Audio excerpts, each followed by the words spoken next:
ça, c'est-à-dire que si déjà on en est là, c'est qu'on n'a pas compris ce qu'on avait en face.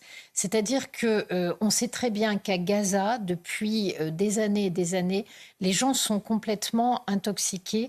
Et oui, l'enseignement qui est donné aux Gazaouis est un enseignement dans lequel Hitler, il y a une admiration extrêmement forte pour Hitler, dans lequel l'antisémitisme est normal, dans lequel on voyait des enfants de 5 ans mimer des égorgements sur des nounours.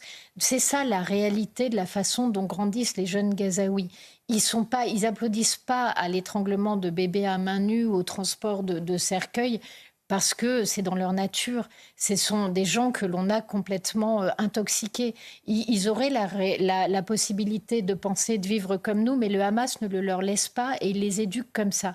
C'est pour ça qu'aucun pays arabe ne veut accueillir de Palestiniens. Ils n'en veulent pas parce qu'à chaque fois qu'ils ont été accueillis, ça a été une explosion de terrorisme et ça a été dans le cas du Liban. C'est ça qui a déclenché la guerre civile. Aucun pays arabe ne l'a oublié.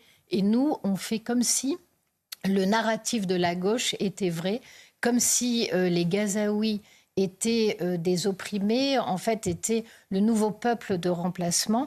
Et on ne regarde absolument pas la façon dont ils ont été éduqués, leur dangerosité.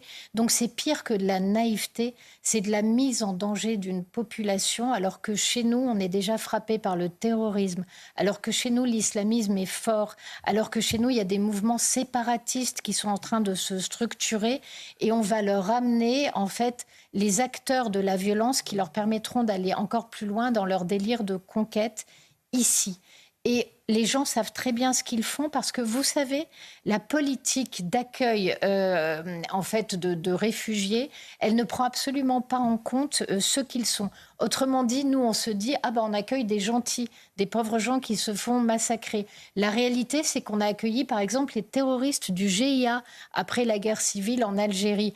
Pourquoi ? Bah oui, parce que de fait, en tant qu'assassins et terroristes, ils étaient pourchassés en Algérie. Donc on les a accueillis en France. Quand vous regardez ce niveau de délire, vous vous dites aujourd'hui, le ministère des Affaires étrangères, ce qu'il a commis, c'est un acte contre nous et on serait en droit de demander des comptes extrêmement Et, virulents à Jean-Noël et Barrot.